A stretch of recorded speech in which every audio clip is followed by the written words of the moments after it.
Please subscribe to our YouTube channel. Like and share this video. Sri Mahaganathipataye Namaha. Aim Mahasaraswatye Namaha. Sri Gurubhyo Namaha. Sri Lakshmi Narasimhaya Namaha. చాలా భవ్యమైనటువంటి లక్ష్మీ నరసింహ స్వామి క్షేత్రం ఇది. లక్ష్మీం క్షీరసముద్రరాజతనయాం శ్రీరంగధామేశ్వరీం దాసీభూత సమస్తదేవవనితాం లోకైకదీపాంకురాం శ్రీమన్మందకటాక్షలబ్ధ విభవ బ్రహ్మేంద్రగంగాధరాం త్వాం త్రైలోక్య కుటుంబినీం సరసిజాం వందే ముకుంద ప్రియాం. జ్వాలా నరసింహస్వామి, యోగ నారసింహస్వామి, లక్ష్మీ నారసింహస్వామి, ఇలా అనేక విధములుగా నరసింహస్వామి యొక్క విశేషమైన రూపములతో స్వయంభువుగా వెలసినటువంటి భవ్య క్షేత్రము ఈ యాదగిరిగుట్ట. యాదర్షి యొక్క తపఃప్రభావము చేత ఏర్పడినటువంటి భవ్యమైన క్షేత్రము. ఇటువంటి క్షేత్రంలో కార్తీక మాస ఉత్సవాలు చేస్తూ ఉండటము, ఇక్కడ ప్రసంగానికి రమ్మనవలసిందిగా నన్ను ఆహ్వానించటము లక్ష్మీ నరసింహస్వామి యొక్క దివ్య అనుగ్రహముగా నేను భావిస్తూ ఉన్నాను. వినేటువంటి వాళ్ళందరికీ కూడా లక్ష్మీ నరసింహ అనుగ్రహము కలుగుగాక. విష్ణు పురాణం, అసలు పురాణం అంటే ఏమిటి? సర్గశ్చ ప్రతిసర్గశ్చ వంశో మన్వంతరాణి చ వంశానుచరితం చేతి పురాణం పంచలక్షణం అన్నారు. పురాణం అంటే పురా అపి నవం పురాణం అన్నారు. ఇది పాతదే కానీ ఎప్పటికప్పుడు కొత్తది. ఎలాగయ్యా అసలు ఈ మాట? ఇప్పుడు సూర్యచంద్రుడు లేరా? సూర్యుడు ఇప్పుడే ఈరోజే పుట్టాడంటే ఈరోజు పుట్టాడు. ఆయన ఎప్పటివాడు? చంద్రుడు ఇప్పుడు కనపడుతున్నాడు మనకు రేఖామాత్రంగా ఆకాశంలో, చతుర్థి కాబట్టి. అయితే రేఖామాత్రమే కానీ ఎప్పటివాడో. అయితే మళ్ళీ చంద్రుడు మనకు కొత్తవాడే. ఎప్పటిదో అయినప్పటికీ మళ్ళీ కొత్తగా దర్శనమిచ్చేటువంటిదే పురాణం. వాంగ్మయము కూడా అటువంటిదే. ఎప్పుడో ఎందుకు ఎట్లా దానికి దీనికి సమన్వయం ఎలాగా అంటే దానికే వివరం చెప్పారు. 5 లక్షణాలు ఉంటాయ్యా పురాణములో ప్రధానముగా అన్నాడు. సర్గశ్చ, సర్గ అంటే సృష్టి. ఈ మొట్టమొదట సృష్టి ఎలా జరిగిందో భూమండలంలో, అసలు భూమి ఎట్లా ఏర్పడింది? భూమండలం అంటూ ముందు మహాభూతములు, పంచభూతములు ఏర్పల. చెట్టు వస్తే చెట్టు రావడానికి భూమి ఉండాలి, భూమి ఉంటే భూమికి నీళ్లు కావాలి, ఇలా వెనక్కి వెళ్ళాలి. అలా అపరిపక్వమైన మాటలు కాకుండా సత్యమేదో అది చెప్పారు. అందుకనే సనాతన హిందూ ధర్మము ప్రపంచానికి గురువు. ఇందులో నుంచే ఒక్కొక్క చిన్న భాగం తీసుకుని ఎన్నో అభిప్రాయాలు, మతాలు పుట్టాయి. కానీ మూలం సనాతన ధర్మమే, వేద ధర్మమే, హిందూ ధర్మమే. ఎలా ఏ అంశము తీసుకున్నా అది మనకు తెలుస్తుంది. విగ్రహము లేకుండా స ఏకో దేవ అన్నాడు, ఒకడే దేవుడు రా అన్నాడు. ఆయన నిరాకారుడు, నిరంజనుడు, నిర్మమకారుడు, ఇవన్నీ చెప్పారు. ఇది యోగులకు, తపస్సులకు అందుతుంది కానీ సాధారణమైన వాళ్ళకి ఎలా అందుతుంది? అందువల్ల ఆయన ఇలా ఉన్నాడు అన్నాడు. ఎందుకంటే నిరాకారుడు, ఆకారము లేదంటే అప్పుడు ఒకటి లేదు అనే లోపం వస్తుంది భగవంతుడికి. అన్నీ ఉన్నాయి అన్నవాడే భగవంతుడు. ఈయన ఎక్కడున్నాడండి అంటే మహావిష్ణువు వైకుంఠంలో ఉన్నాడండి. ఆయనే శివుడి స్వరూపంలో ఉంటే ఎక్కడున్నాడండి? కైలాసములో ఉన్నాడు. ఆయన బ్రహ్మ అయితే సత్యలోకములో ఉన్నాడు. సత్యలోకంలో ఉన్నాడంటే ఇక్కడ లేడా? ఇక్కడ ఉన్నాడు. ఇక్కడ అంటే ఇక్కడ మన లక్ష్మీ నరసింహస్వామి రూపంగా యాదగిరిగుట్టలో ఉన్నాడు. ఆ లోపల ఉన్నాడండి ఆయన గుహలో. మరి ఈ బయట లేడా? ఉన్నాడు. ఈ స్తంభంలో ఉన్నాడు, ఈ చెట్టులో ఉన్నాడు, ఈ ఆకులో ఉన్నాడు, ఈ మౌత్ పీస్లో ఉన్నాడు, మనలో, నీలో, నాలో, అన్ని చోట్ల నిండి నిబిడీకృతుడై ఉన్నాడు. ఇది సనాతన హైందవ ధర్మము. అంటే ఆయన లేని చోటు లేదు, ఎక్కడ చూసినా ఉన్నాడు భగవంతుడు.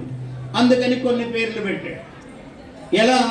విష్ణు అంటే వ్యాపనశీల, అన్నిటా వ్యాపించి ఉన్నవాడే విష్ణువు.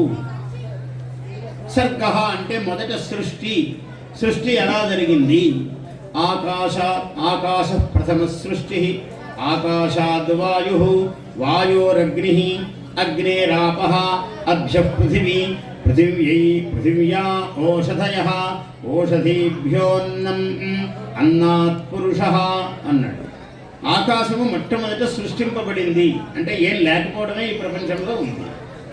శబ్దగుణకం ఆకాశము. ఈ శబ్దము ఆకాశ స్వరూపము శబ్దం. శబ్దం అంటే ఇప్పుడు ఆకాశం అంటే ఇక్కడి నుంచి మొదలవుతుంది. మన నోట్లో కూడా ఆకాశం ఉంది, చిన్నది పెద్దది అంతే తేడా. ఈ శబ్దము ఆకాశము లేకపోతే శబ్దం రాదు. ఇంట్లో ఉంటే మాట్లాడలేము. ఇది మూసేశారనుకోండి నోరు, ఆ ఆకాశము మూయబడుతుంది, అందువల్ల శబ్దం బయటికి రాదు. ఈ శబ్దం ఉండాలి. ఇప్పుడు మనకు ఈ చేతిలో ఇట్లా మోచేతి నుంచి ఊరికే శబ్దం వస్తుందా? ఏ వస్తువు తగలకుండా రాదు. ఎందుకంటే ఇక్కడ మూయబడి ఉన్నది, ఇక్కడ ఆకాశం ఉన్నది, అందువల్ల శబ్దం బయటకు వస్తుంది. ఆకాశ ప్రథమ సృష్టి అని. ఆకాశం బాగానే ఉందండి. ఆకాశాద్ వాయు అన్నాడు. ఆకాశము నుంచి వాయువు ఉద్భవించింది అన్నాడు. వాయోహో అగ్ని, వాయువు నుంచి అగ్ని పుట్టిందన్నాడు. అగ్నేహే ఆపహ, ఆ అగ్ని నుంచి జలం వచ్చిందన్నాడు. అభ్య పృథివీ, జలముల నుంచి భూమండలము ఏర్పడినది. పృథివ్యా ఓషధయ, చెట్టు ఇక్కడ వచ్చింది. ఓషధులు అంటే చెట్లు, చేమలు, ఇవన్నీ మొక్కలు. పృథివీ నుంచి ఓషధులన్నీ వచ్చాయి. ఓషధీభ్యోన్నం అన్నాడు. ఓషధుల నుంచే కదా అన్నము. అన్నం అంటే ఏమిటి? వరి, గోధుమ, పళ్ళు, ఇవన్నీ కూడా అన్నమే. ఇవన్నీ ఎక్కడి నుంచి వచ్చాయి? మొక్కల నుంచే వచ్చాయి. ఓషధీభ్యోన్నం అన్నాత్ పురుష, అన్నము వల్ల, అన్న రసము వలన పురుషుడు, మానవుడు. పురుషుడు అంటే పురుషుడు స్త్రీ అని కాదు, వ్యక్తి, జీవుడు, పశుపక్షాదులు కూడా కావచ్చు. ఇలా అన్న రసము నుంచి సమస్త జగత్ ఉత్పత్తి, జంతు ఉత్పత్తి జరిగినది అన్న. ఇది మనకు విష్ణు పురాణములో చాలా స్పష్టంగా, ప్రతి పురాణములోనూ సృష్టి అనేది చెప్తాడు. అయ్యా ఎప్పుడో సృష్టి, మనువు అనే మహానుభావుడు పుట్టాడు. మనోహో వయం మానవాహ, మనమందరం మానవులం అని ఎందుకు కనబడుతున్నాం? మనువు యొక్క సంతానం. మనువు అనేవాడు మొట్టమొదటి మహానుభావుడు. ఈ భూమండలంలో ఒక మనిషి జన్మించాడు. బ్రహ్మ యొక్క కుమారుడు మనువు. బ్రహ్మ యొక్క కుమారుడు మనువు జన్మించాడు. ఆ మనువు శతరూప అనేటువంటి ఆమెను తన శరీరమును రెండుగా చేసుకుని ఒకరు మనువు, ఒకరు శతరూప అయ్యారు. శరీరం ద్వేధా విభజ్య అన్నాడు. శరీరమును రెండుగా విభజించుకుని ఆయన శతరూపాదేవిని వివాహము చేసుకోవటము వల్ల అక్కడి నుంచి సంతానము ప్రారంభమైంది. సర్గ, సృష్టి అయింది. ప్రతిసర్గ, ఆ సృష్టి ఇప్పటిదాకా లేదు. మనకు మన తండ్రి ఉన్నాడు, తల్లిదండ్రి ఉన్నారు కదా మనందరికీ. చెప్పండి, ఉన్నారా? గట్టిగా చెప్పండి ఒకసారి. అంటే మీరు చెప్తే నేను నమ్ముతా ఉన్నారని. ఉన్నారా? మీకు తల్లిదండ్రి, వాళ్లకు తల్లిదండ్రి ఉన్నారా? ఉన్నారా లేదా? వాళ్ళకు కూడా తల్లిదండ్రి ఉన్నారా? వాళ్ళకు కూడా తల్లిదండ్రి ఉన్నారా? మీ ముత్తాత కనుకోండి, ఉన్నారా? వాళ్ళకు కూడా తల్లిదండ్రి ఉన్నారు. అంటే ఇలా వెనక్కు ఎక్కడికైనా ఉన్నారు అని చెప్పాల్సిందే తప్ప లేరు అని చెప్పలేము. అలా కుదరదు. ఎందుకంటే ప్రతి సర్గం ఎప్పుడో జరిగింది, దానికి ప్రతి సర్గము జరుగుతూనే ఉన్నది. ప్రతి సృష్టి జరుగుతూ ఉంది. సర్గశ్చ ప్రతిసర్గశ్చ. అందుకనే మహాభారతంలో ఒక ప్రశ్న వేశాడు యక్షుడు. ఎవరైనా ఊరికే ప్రశ్న మీద ప్రశ్న వేస్తుంటే, అబ్బాబ్బా యక్ష ప్రశ్నలు వేస్తున్నాడండి, చంపుతున్నాడు నన్ను అంటారు. యక్ష ప్రశ్నలు. యక్షుడు అనేవాడు ధర్మరాజుకు కొన్ని ప్రశ్నలు వేశాడు. ఆ ధర్మరాజు ఎందుకు వెళ్ళాడు అక్కడికి? వనవాసం చేస్తూ ఉన్నప్పుడు పంచపాండవులు ద్రౌపదీదేవితో సహా కొంచెం దాహం అవుతున్నది అని ద్రౌపది అడిగింది. అడిగితే అందరికన్నా చిన్నవాడు సహదేవుణ్ణి పంపించాడు. ఒక చెట్టెక్కి చూశాడు, అక్కడెక్కడో నీళ్లు కనపడుతున్నట్లు ఉన్నది, నేను వెళ్ళి చూసొస్తాను అని వెళ్ళి ఆయన అక్కడే ఉన్నటువంటి పెద్ద పెద్ద ఆకులను తీసుకొని ఒక దొప్పగా తయారు చేసి ఆ నీళ్లు తీసుకొద్దామని వెళ్ళాడు. వెళితే ఆ సరస్సు తీరంలో ఒక ప్రజ్ఞ లేనిదే ఈ నీళ్లు ముట్టుకోరాదు అని. ఇతను పాండవ వీరుడు కదా, నీవెవడరా నాకు ఆజ్ఞ ఇవ్వడానికి, నేను మహావీరుణ్ణి, భారత వీరుణ్ణి, నేను జలం తీసుకువెళతాను అన్నాడు. ఆయన మాయాశక్తి చేత ఈయన స్పృహ తప్పి పడిపోయాడు. ఎందుకో ఇంతసేపు అయింది రాలేదు అని నకులుడు వెళ్ళాడు. నకులుణ్ణి వెళ్ళమన్నాడు ధర్మరాజు. నకులుడు వెళ్ళాడు. నకులుడు ఇలాగే అంతా జరిగింది. అక్కడ కూడా ఆ జలము తాగడానికి సాహసించి వెళ్ళాడు.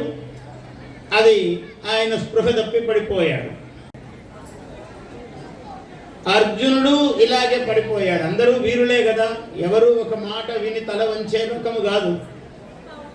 అలా తర్వాత భీముడు వెళ్ళాడు. భీముడు సరే ముందే ఎవరికి తల వంచేవాడు కాదు. ఈయన కూడా పడిపోయాడు. అందరూ పడితే ఏమీ దారి లేక ద్రౌపదిని వెంట పెట్టుకుని ధర్మరాజు వెళ్ళాడు. ధర్మరాజు వెళితే ఆయన అందరూ పడిపోయిన వాళ్ళని చూశాడు. ఏమి జరిగింది ప్రమాదం ఇక్కడ అని ఆలోచించాడు. చాలా మేధావి ధర్మరాజు. తక్కిన వాళ్ళు కాదా అంటే కొంచెం వయస్సు కదా. ధర్మరాజు ఆలోచించాడు, ఏదో ఇక్కడ ఒక విశేషం ఉన్నది, ఏమో అయింది వీళ్లకు అని గ్రహించాడు. గ్రహించినప్పుడు ఏం చేశాడు, మామూలుగా ఆయన కూడా నీళ్లు తీసుకుని వీళ్ళ మీద చల్లి ఏదో చూద్దామని అనుకున్నాడు. ఈ మహాభూతం మాట్లాడింది. ధర్మరాజా, గంభీరముగా కంఠం వినపడ్డది. ముందు నేను వేసే ప్రశ్నలకు నీవు సమాధానం చెబితే అప్పుడు ఈ నీళ్లు ముట్టుకోవడానికి నీవు అర్హుడవుతావు అని వాళ్లతో అన్నట్టే మహాభూతం అన్నది. అంటే ధర్మరాజు అన్నాడు, మహానుభావ, నీవెవరో శరీరము కనపడ్డం లేదు, నీ స్వరం మాత్రం వినపడుతున్నది. కానీ ఆ స్వరము ఎంతో గంభీరముగా ఉన్నది. ఇంత గంభీర స్వరంతో మాట్లాడుతున్న నీవు ఎవరో సామాన్యుడవు అని నేను అనుకోవటం లేదు, ఎవరో మహాత్ముడవే అయి ఉంటావు. అటువంటి మహాత్ముడవైన నీవు వేసే ప్రశ్నలకు ఒక సామాన్యుడనైన నేనెట్లా సమాధానం చెప్పగలను అన్నాడు. అది వివేకము. వెంటనే భూతము శాంతించినది.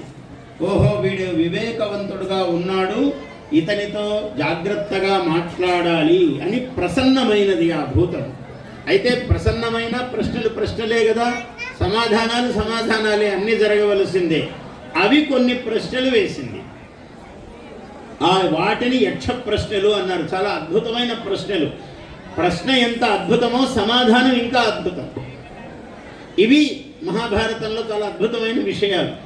ఇప్పుడు విష్ణు పురాణానికి ఏమిటి సంబంధము దీనికి చెప్తున్నానంటే, సర్గశ్చ ప్రతిసర్గశ్చ, ప్రతిసర్గము జరిగిన సర్గము సృష్టి అనేది మూలం ఉంది. ప్రతి సృష్టి జరిగింది, కానీ సృష్టి మూలములో ఉన్నది. అటువంటి ప్రశ్న వేసింది ఈ మహాభూతము కూడా. ఏమి వేసింది ఈ ప్రశ్న? అయ్యా, ఈ ప్రపంచములో అన్నింటికన్నా పొడవైనది ఏది? కించ ఉచ్చతరశ్చ ఖాత్, ఆకాశము అన్నింటికన్నా పొడవైనది అంటే ఆకాశము కన్నా పొడవైనది ఏది? అద్భుతమైన ప్రశ్న. ఎవరు ప్రపంచంలో చెప్పలేరు. ఆకాశము అంటే ఎక్కడికి నువ్వు వెళ్ళే కొద్దీ ఆకాశము, అంతరిక్షం ఉండనే ఉండదు. దీనికన్నా పొడవైనది ప్రపంచంలో ఏముంది? ఎవరు చెప్పగలరు? సరే, అన్నింటికన్నా భూమి కన్నా బరువైనది ఏది? గౌరవం, బరువు అయినది ఏది అని అడిగాడు. ఎంత బాగా చెప్పాడంటే, పితా ఉచ్చతరశ్చ ఖాత్ అన్నాడు. తండ్రి అనేవాడు ఆకాశము కన్నా పొడవైన వాడు. ఎలాగండి తండ్రి? 5 అడుగులు, 6 అడుగులు, 7 అడుగులు కూడా ఉండొచ్చు, కానీ 70 అడుగులు ఉండడు కదా. మరి 70 అడుగులు ఉన్నవాడు ఎట్లా పొడవు అవుతాడు ఆకాశము కన్నా? అంటే ఇదే మనకు తండ్రి, ఆయనకు తండ్రి, ఆయనకు తండ్రి, ఆయనకు తండ్రి. ఆకాశము కన్నా పొడవే. ఎంత దూరమన్నా వెళ్ళి నువ్వు ఉన్నారు అని చెప్పవలసిందే తప్ప ఇంతవరకేనండి, ఈయన ముందు ఎవరు లేరని మీరు చెప్పలేదు. అది సమాధానం. సరే, భూమి కన్నా బరువైనది గౌరవమైనది ఏది అన్నాడు.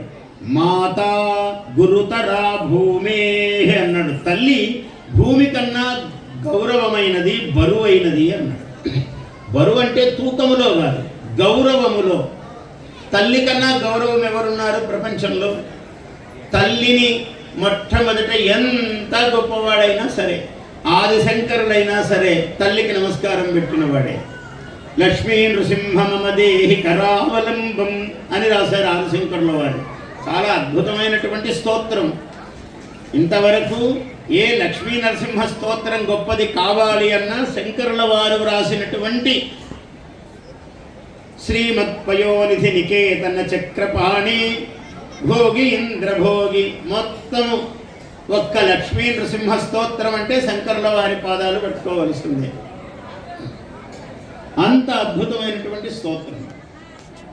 అటువంటి ఆదిశంకరులైన తల్లికి వంగి నమస్కారం పెట్టవలసిందే. అది తల్లి యొక్క గౌరవం. అందువల్ల ప్రపంచమంతా ఎక్కడ తల వంచుతుందయ్యా అంటే తల్లి దగ్గర. తల్లి గౌరవం ప్రపంచానికంతా గొప్పది అన్నారు. మాతా గురుతరా భూమే.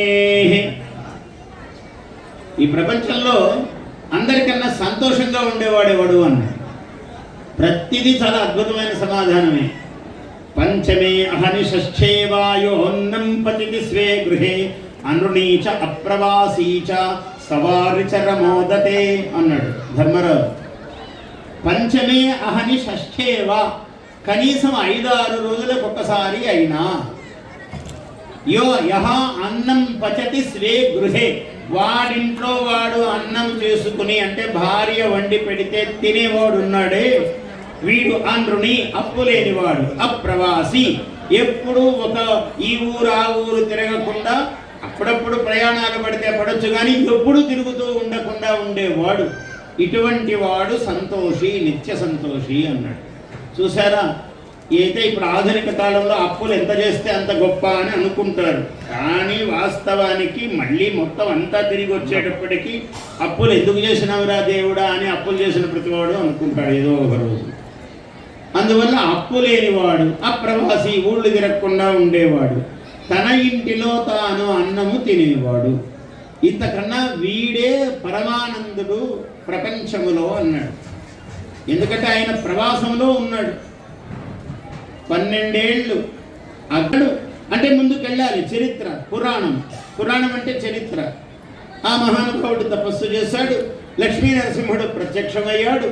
స్వామి నీవు ఇక్కడ కొలు ఉండు అంటే, నాయన నీవు గిరిగా, నీవు కొండగా ఇక్కడ ఉండు, నిన్ను అనుగ్రహిస్తున్నా, నీ తల మీద నేను ఉంటానన్నాడు. ఇది చరిత్ర, పురాణం. ఇది చూస్తే కానీ మనకు తెలియదు. ఊరికే మనం వచ్చాం, నడుస్తున్నాం, దేవుణ్ణి దండం పెట్టుకున్నాం, వెళ్ళిపోతున్నాం, కోరికలు కోరుతున్నాం, ఆయన దీవిస్తున్నాడు, మళ్ళీ ప్రదక్షిణాలు చేస్తున్నాం, ముడుపులు కడుతున్నాం. ఇదంతా బాగానే ఉంది ఒకవైపు. కానీ మూలము చరిత్ర తెలుసుకోవాలి అంటే పురాణం లోపలికి వెళ్ళాలి మనం. అందువల్ల సర్గశ్చ ప్రతిసర్గశ్చ వంశ, ఒక వంశం ఉన్నది. అయా సూర్య వంశం ఉన్నది, చంద్ర వంశం ఉన్నది, రాఘవుడు రామచంద్రుడి వంశం ఉన్నది. ఈయన సూర్యుడికి సంబంధించిన సంతానములోని వాడు. సూర్యుడికి ముని ముని ముని ముని ముని ముని ముని ముని మనవడు రామచంద్రుడు. ఆ రామచంద్రుడు ఇంత గొప్పవాడు, అంత గొప్పవాడని ఈనాటికి మనము రామాయణము పారాయణము చేసి, ఇవాళ అయోధ్య నిర్మాణం, దేవాలయ నిర్మాణం చేసి, మన మోడీ మహానుభావుడు ఉన్నాడు కాబట్టి చేస్తున్నాడు, బాగుంది. అయితే ఇక్కడ మనకు భద్రాచలము, ఇక్కడ యాదగిరి గుట్ట, ఇటువంటి భవ్యమైన క్షేత్రాలు ఉన్నాయి. వీటిని మనము పోషించుకుంటూ నడుస్తూ ముందుకు పోతూ ఉన్నాం.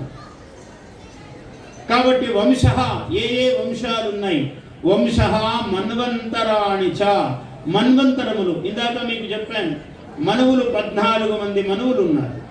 ఈ 14 మంది మనువులలో ఒక్కొక్క మనువు చేత ఒక్కొక్క మన్వంతరం. ఇప్పుడు 6 మన్వంతరాలు గడచి 7వ మన్వంతరములో ఉన్నాం మనం.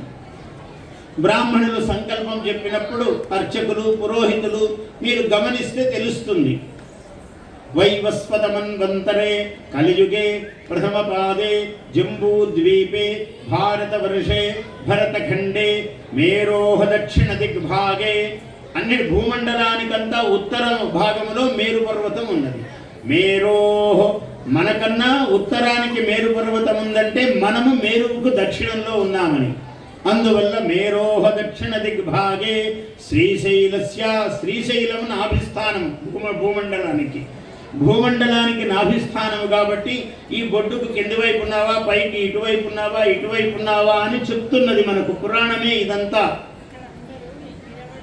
ఇవన్నీ మనకు జ్ఞానము బోధిస్తున్నారు. మనకు ఏమిటి? శ్రీశైలస్య, మనము హైదరాబాదు భాగ్యనగరంలో ఈ ప్రాంతంలో ఉన్నాం కాబట్టి శ్రీశైలస్య వాయవ్య ప్రదేశే, శ్రీశైలానికి మనం వాయవ్యంలో ఉన్నాము.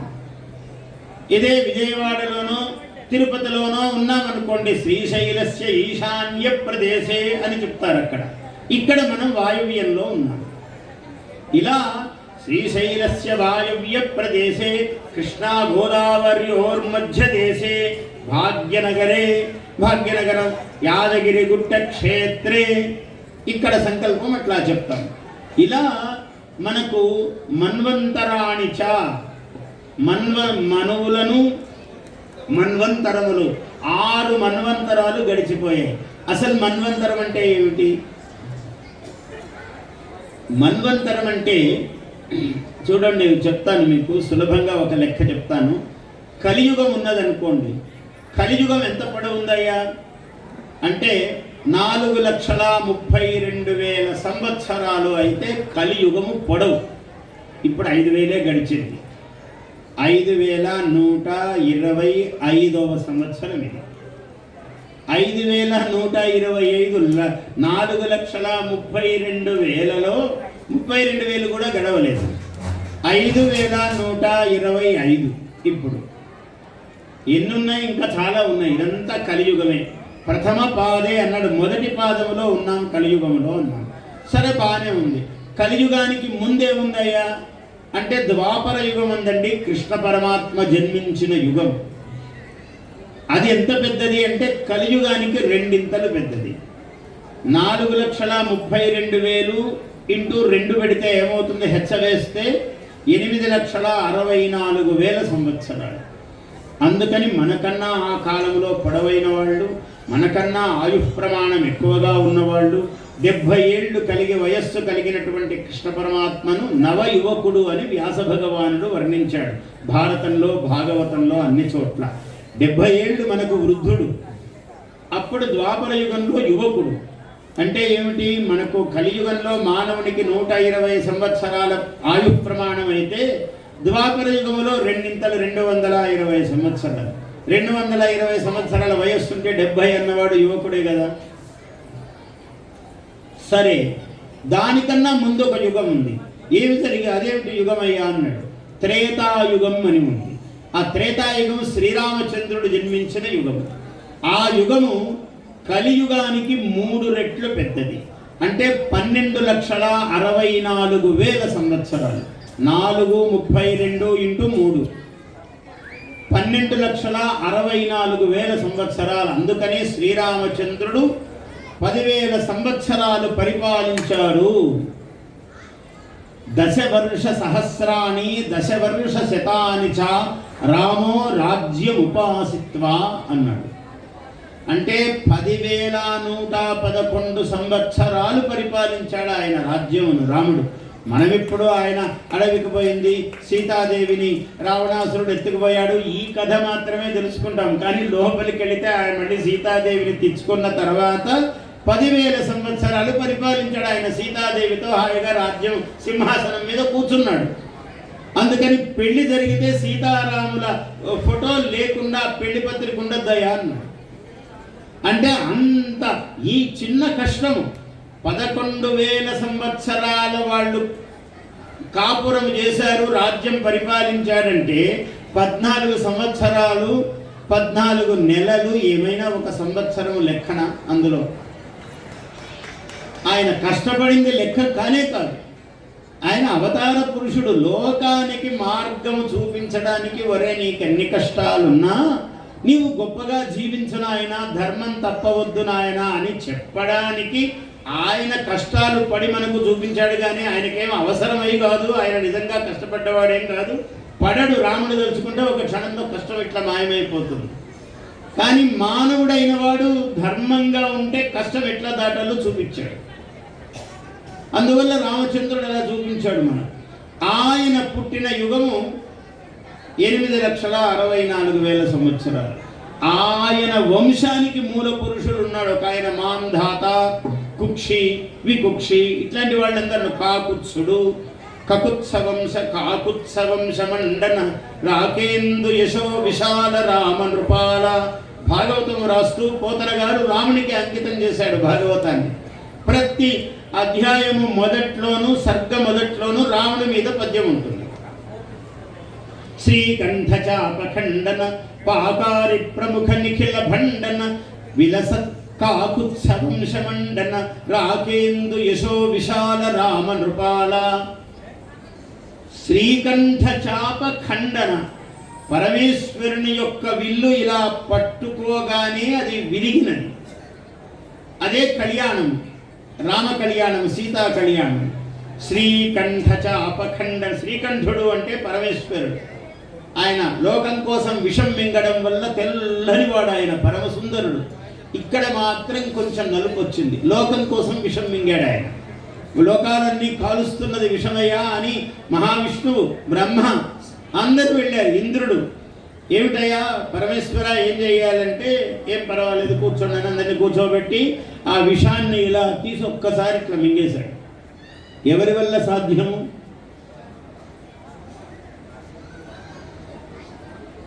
చిచ్చుకడి కొనగవచ్చుని చిచ్చరుచు అచ్చుబడిన సిగునకు దక్కన్ అన్నాడు పోతన.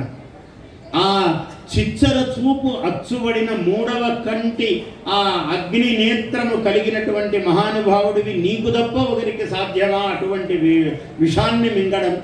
ఇచ్చిన ఇవ్వచ్చు వరం. ఎవరైనా భక్తులను మెచ్చితే వరాలు ఇవ్వచ్చు. ఇదిగో నీకు వైభవాలు ఇస్తున్నాను, నీకు రత్నాలు ఇస్తున్నాను, నీకు పదవులు ఇస్తున్నాను, నీకు బంగారం ఇస్తున్నా, నీకు కుటుంబం ఇస్తున్నా, ఆరోగ్యం ఇస్తున్నా, ఆయుష్ ఇస్తున్నా, ఇవన్నీ ఇవ్వచ్చు. కానీ స్వామి ఎవరైనా విషం మింగుతారా భక్తుల కోసం? నువ్వు తప్ప అన్నాడు పోతన. ఆయన మింగాడు పరమేశ్వరుడు. అట్లా అంత విషము మింగినది ఇక్కడ నల్లగయ్యాడు. ఆ నల్లగైనందుకు శ్రీకంఠుడు అని పేరు వచ్చింది ఆయన. అటువంటి శ్రీకంఠ చాపఖండన పాకారి ప్రముఖ నిఖిల భండన. పాకారి అంటే దేవేంద్రుడు మొదలైనటువంటి వాళ్ళందరికన్నా యుద్ధంలో గొప్పవాడే. వాళ్ళు నిలబడితే కూడా రాముణ్ణి జయించలేరు, దేవేంద్రాదులు కూడా అని ఆ మాటలో అన్నాడు. పాకారి ప్రముఖ నిఖిల భండన విలసత్ కాకుత్స వంశమండన. కకుత్సుడు ఒక మహానుభావుడు ఉన్నాడు. ఇవన్నీ మనకు పురాణాల్లో, ప్రతి పురాణంలో ఈ విశేషాలు అక్కడక్కడ చెప్తాడు. విష్ణు పురాణంలోనూ చెప్పాడు. కకుత్సుడు, కకుత్ అంటే ఒక ఎద్దు, ఎద్దు యొక్క మూపురం, చెండు అంటాము మనం తెలుగులో చక్కగా. ఎద్దుకు చెండు ఎంత బలంగా ఎంత ఉంటే అదే ఎద్దు అంత అందంగా ఉంటుంది. అంటే దాని భుజము వంటిది. దానికి భుజాలు పెద్దగా ఉంటే మానవుడు చాలా అందంగా ఉన్నట్టు ఎట్లా అనుకుంటామో అట్లా చెండు ఇలా వంగి ఉంటుంది, అది చాలా అందంగా. దాన్ని కకుత్ అన్నారు. కకుత్ స్థహ, దాని మీద కూర్చున్నాడట ఒక ఆయన. దేవేంద్రుడు ధర్మము అనే రూపమును దాల్చి ఒక ఎద్దుగా తయారయ్యాడట. దాని మూపురం మీద కూర్చున్నాడంటే అంత ధర్మస్వరూపుడు ఆయన. అందుకని ఆయనకు కకుత్స అనే పేరు వచ్చింది.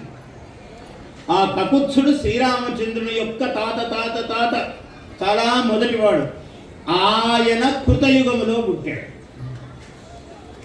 కకుత్సుడు. అందుకని కాకుత్స వంశమండన అన్నారు రామచంద్రుని. కకుత్సుడు పుట్టిన కుటుంబంలో పుట్టావయ్యా నువ్వు రామచంద్ర అన్నాడు. రాముడే ఇంత గొప్పవాడైతే అటువంటి వాడి వంశములో నువ్వు పుట్టావయ్యా అంటే ఆయన ఇంత గొప్పవాడు కావాలి. ఆ కకుత్సుడు, ఆ కకుత్సుడు అనే మహానుభావుడు కృతయుగములో మాంధాత ఇలాంటి మహాత్ములు చాలా మంది పుట్టారు. వీళ్ళందరూ రామచంద్రుడి తాతలు. ఈ మాంధాత, కకుత్సుడు వీళ్ళందరూ పుట్టారు. ఆ కకుత్సుడు పుట్టినటువంటి యుగము కృతయుగము, సత్యయుగము అన్నారు.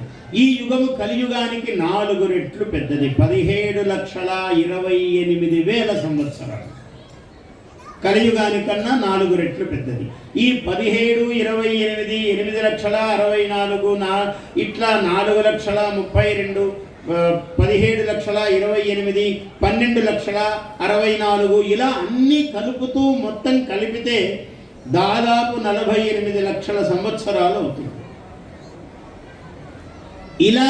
ఇది ఏమవుతుంది? దీన్ని ఇట్లాంటివి 71 మన్వంతరంతు దివ్యానాం యుగానాం ఏకసప్తతి. దీనిని ఈ 4 యుగాలు కలిపితే 40 లక్షల సంవత్సరాలు అవుతాయి కదా. ఇలాంటివి 71 కలిపితే ఒక మన్వంతరం అవుతుంది. అంటే 40 లక్షలు 48 లక్షలు ఇంటూ 71 వేసుకుంటే మన్వంతరం. ఎంత పెద్ద విషయం అంటే వెనక్కి వెళ్ళే కొద్దీ కాలం చాలా పెద్ద ప్రవాహం. ప్రపంచానికంతా ఈ జ్ఞానబోధ చేసినది మన భారతదేశం. ఇంత లెక్కలు ఎక్కడా ప్రపంచంలో లేవు. ఈరోజు సూర్యమండలం ఎట్లుందో, చంద్రమండలం ఎట్లుందో మన పురాణాల్లో సుస్పష్టంగా చెప్పారు. చెప్పినది ఇవాళ పరిశోధనలు చేసి గ్రహిస్తూ ఉన్నారు. మనకు ఇస్రో ఉంది, అట్లాగే అమెరికాలో నాసా ఉంది. మన ఇస్రో ఏం తక్కువది కాదు. మనకు మన దగ్గర ఉంటే అంత గౌరవం తక్కువ, ఏముందిలే అని. అందువల్ల ఇంత గొప్పది పురాణము. సర్గశ్చ ప్రతిసర్గశ్చ వంశో మన్వంతరాణి చ వంశ అనుచరితం. ఆ వంశములో ఇప్పటిదాకా ఎవరెవరు పుట్టారు. మహాభారతం చెప్పాడు, 1,00,000 శ్లోకాలతో భారతం రాశాడు. వ్యాసుల వారికి ఇంకా తీరలేదు, ఇంకా చెప్పవలసిన ఉన్నాయి. చూసారా, 1,00,000 రాస్తే ఇంకేం రాస్తాడు ఎవడైనా మానవుడు. కానీ 1,00,000 రాసి ఆయన మళ్ళీ హరివంశం అని రాశాడు పక్కన. అంటే హరి యొక్క వంశం ఇంకా రాయాల్సింది చాలా మిగిలిపోయింది. అంత భారతం 1,00,000 శ్లోకాలు రాసినా కూడా దానికి మళ్ళీ హరివంశం అని పేరు పెట్టి మళ్ళీ కొన్ని వేల శ్లోకాలు చెప్పాడు వ్యాసుల గారు. ఈ పురాణములన్నీ హరివంశము పురాణము, విష్ణు పురాణము పురాణం. ఈ విష్ణు పురాణములో 23,000 శ్లోకాలు ఉన్నాయి అని చెప్పారు. ఎన్నెన్ని అద్భుతమైన విషయాలు ఉన్నాయో. ఇప్పుడు మనకు 7,000 శ్లోకాలే దొరుకుతున్నాయి. ఈ 7,000 కాదయ్యా, విష్ణు ధర్మోత్తర పురాణం అని ఒకటి ఉంది, దాంట్లో 9,000 శ్లోకాలు ఉన్నాయి అన్నాడు. ఈ 9, 7 కలిపితే అన్ని 16 అయ్యాయి. ఇంకా 23 ఇంకా దొరకలేదు. ఈ 2 కలిపినా కూడా 16,000 వరకే వచ్చాయి సంఖ్య. ఇంకా 23,000లో తక్కినవి ఇంకా దొరకలేదు. ఇంకా 7,000 మనకు దొరకాలి. ఇంత వాంగ్మయ ప్రపంచం ఉంది మనకు. అటువంటిది విష్ణు పురాణములో కార్తీక మాసము ఎన్ని ధర్మాలో చెప్పలేము, ఎన్ని కథలో, ఉపకథలో, కథానుకథలో మనము చెప్పుకుంటే రోజులు రోజులు రోజులు మాట్లాడుకోవచ్చు అన్నమాట. అటువంటివి పురాణములు. విష్ణు పురాణం అంటే విష్ణువు యొక్క మాహాత్మ్యాన్ని అభివర్ణించబడుతుంది. ఇందులో ఆ మాహాత్మ్యం అభివర్ణింపబడుతుంది. విష్ణువు యొక్క సంగతులు చెప్తాడు. ఏం చెప్పాడయ్యా? కార్తీక మాసము కదా, కార్తీకము మామూలుగా కార్తీక మాసము శివమాసము, మార్గశిరము విష్ణు మాసము అని చెప్తారు. నిజానికి అట్లేమీ లేదు. కార్తీకంలో విష్ణువును పూజిస్తాడు, మార్గశిరములో శివుణ్ణి కూడా పూజిస్తాడు. కొంచెము ప్రాధాన్యేన. ఇద్దరు తత్వముల్లో రూపాలు భేదము కానీ తత్వం అంతా ఒక్కటే. పరమేశ్వరుని యొక్క పరబ్రహ్మ యొక్క 3 రూపాలు, బ్రహ్మ విష్ణు మహేశ్వర. ఎందుకు 3 రూపాలు? ఒక ఆయన సృష్టి, ఒక ఆయన పాలనము, ఒక ఆయన లయము. మళ్ళీ ఉన్నది తీసేస్తే కదా, ఉన్నది అట్లే ఉంటే పాతబడి ఎంతకాలం ఉంటుంది? అది వెళ్ళిపోతేనే కొత్త వస్తువు వస్తుంది లోకంలో. అది ఆయన పని. ఆ రూపముతో శివుడు లయకర్త, విష్ణువు పాలనకర్త, బ్రహ్మ సృష్టికర్త. ఇలా ఈ 3 సంబంధించి ఉన్నారు. ఈ 3 ఒకటే. గాయత్రి మంత్రంలో చెప్తాడు, బ్రహ్మాశిర, బ్రహ్మ శిరస్సయ్య అన్నాడు. విష్ణువు హృదయగం, విష్ణువు హృదయము అన్నాడు. రుద్రశిఖ అన్నాడు. ఈ రుద్రుడు ఇక్కడ శిఖాభాగం అన్నాడు. ఇట్లా 3 రకాలుగా. గాయత్రి అంటే విష్ణు పురాణము యొక్క సమగ్ర స్వరూపము గాయత్రి. అటువంటి గాయత్రి అంటే బ్రహ్మ విష్ణు మహేశ్వరుల యొక్క తత్వాన్ని అభివర్ణించారు. కార్తీక మాసం వచ్చిందయ్యా, దీపం పెడితే చాలా పుణ్యం. కార్తీక మాసంలో ఎట్లయ్యా దీపము అనగానే మనకు సమస్య ఏమొస్తుందంటే ఆడవాళ్ళకి అసలు ఒత్తులు ఎన్నయ్యాలి గురువు గారు. మరి ఇది ఎప్పుడు తెగని ప్రశ్న, తెగని సమాధానం అన్నమాట. 3 ఒత్తులు వెయ్యాలని చెప్పారు.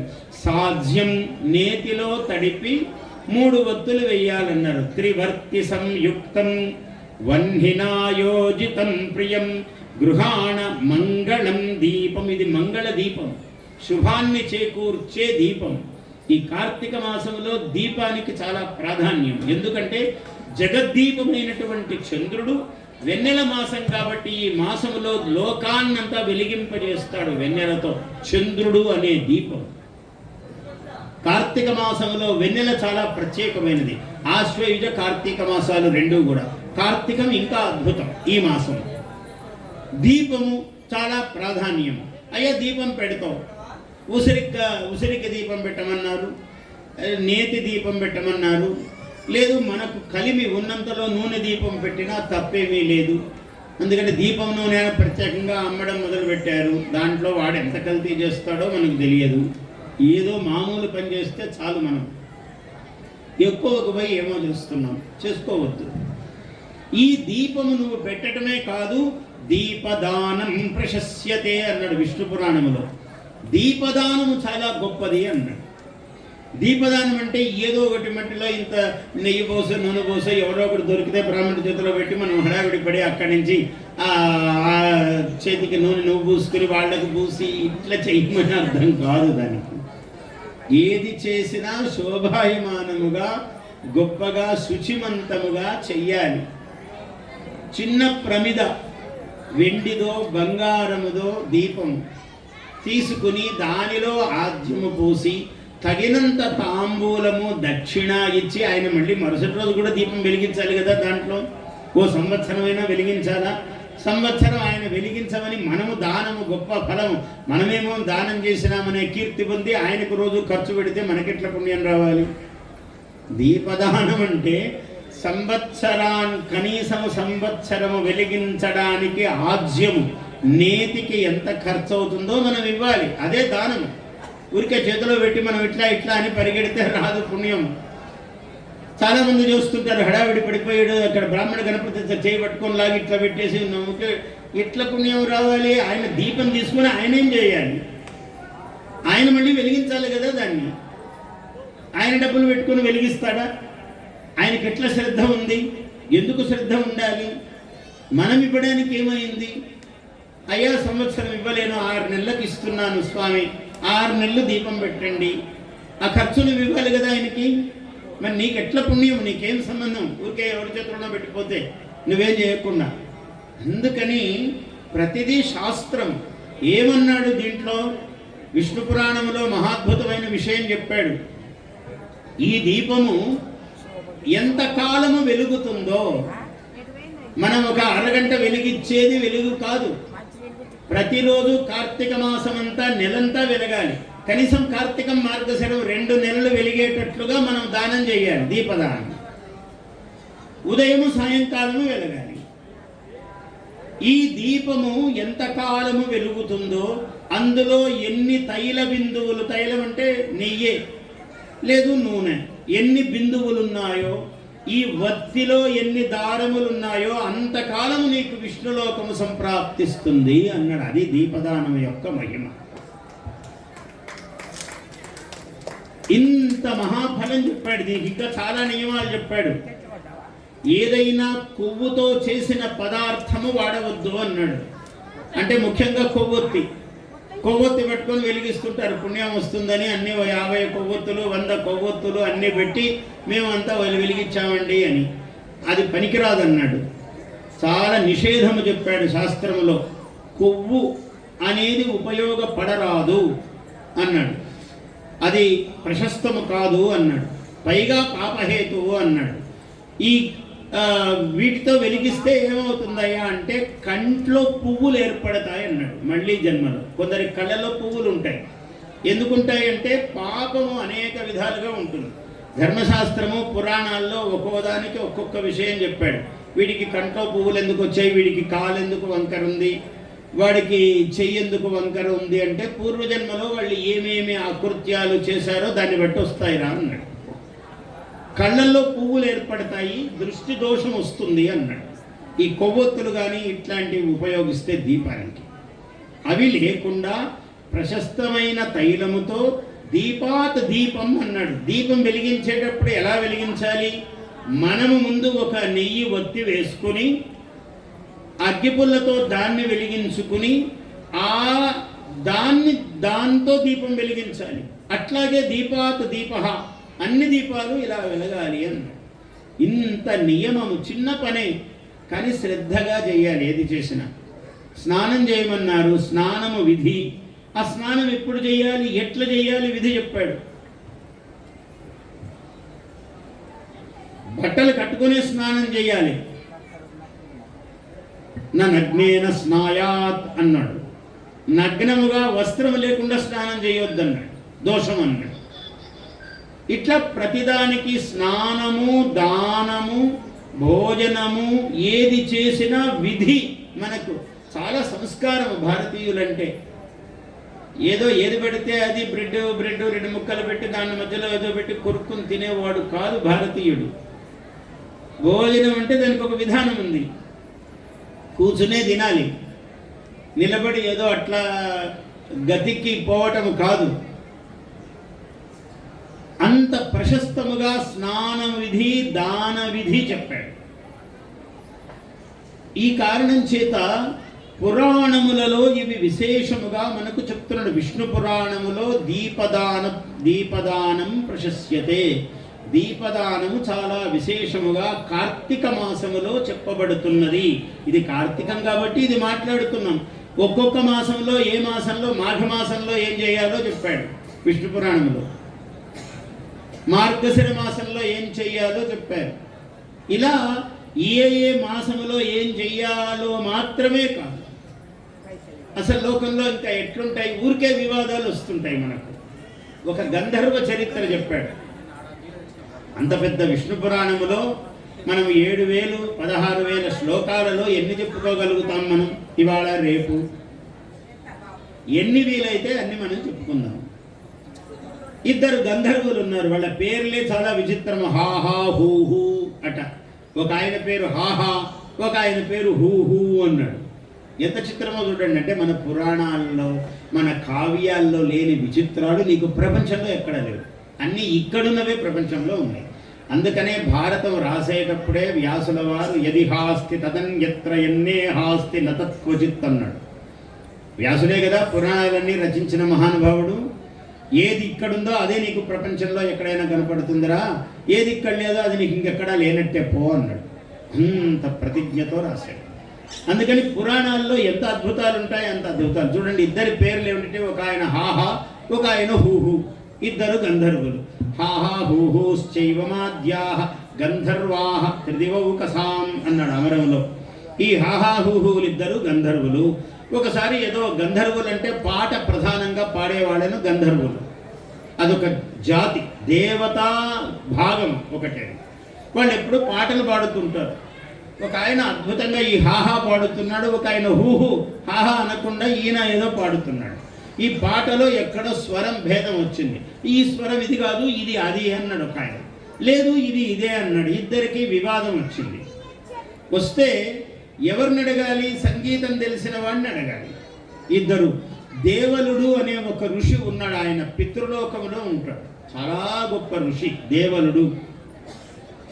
అసితో దైవరహ అన్నాడు. ఆ దేవలుడు అనేటువంటి ఋషి ఉన్నాడు. ఆ ఋషిని అడుగుదాము అని ఎవరో చెప్పారు. ఆయన అడగండి, చెప్తాడు బాగా అన్నాడు. అంటే ఆయనకేం సంగీతం తెలుసు, మేము విద్వాంసులు కానీ ఈయనకేం తెలుసు అన్నాడు. ఆయన దగ్గరికి తీసుకెళ్ళి ఒకరు, మీరిద్దరు వివాదపడొద్దండి, ఈయన చాలా గొప్పవాడు, ఈయన చెప్తాడు, మీకు తీర్పు చెప్తాడన్నారు. అక్కడికి పోయాక ఈయనకేం తెలుసు, సంగీతం మాకు తెలుసు కానీ అని వీళ్ళు ఆయన్ని కొంచెం అగౌరవపరిచారు. అగౌరవపరిస్తే మీకన్నా 10 రెట్లు సంగీతం తెలిసిన వాడిని నన్ను అగౌరవపరుస్తారా హో అని హాహా అన్నవాడు ఏనుగై పుడతాడు, హూహు అన్నవాడు ఒక మొసలి అయి పుడతాడు పో అని శపించాడు ఆయన కోపంతో. వాళ్ళే ఇద్దరు శ్రీమద్ భాగవతంలో కూడా చాలా విపులంగా పోతన గారు కథ వ్రాశారు, గజేంద్ర మోక్షణం అని. ఆ గజము మళ్ళీ ఇదంతా శపించాక ఇద్దరు కాళ్ళు పట్టుకున్నారు. నాయన మహానుభావ దేవల మహర్షి, మమ్మల్ని శపించావు, శాపాంతం కూడా చెప్పు, మా జీవితాలు అలా మొసలిగా ఏనుగ్గా అయిపోతే, ఇంత గంధర్వులమై ఇంత బ్రతికి అలా అయిపోతే ఎట్లా మేము అని అడిగారు. ఏం పర్వాలేదు, మహావిష్ణువును ప్రార్థించండి, మహావిష్ణువును ప్రార్థించండి.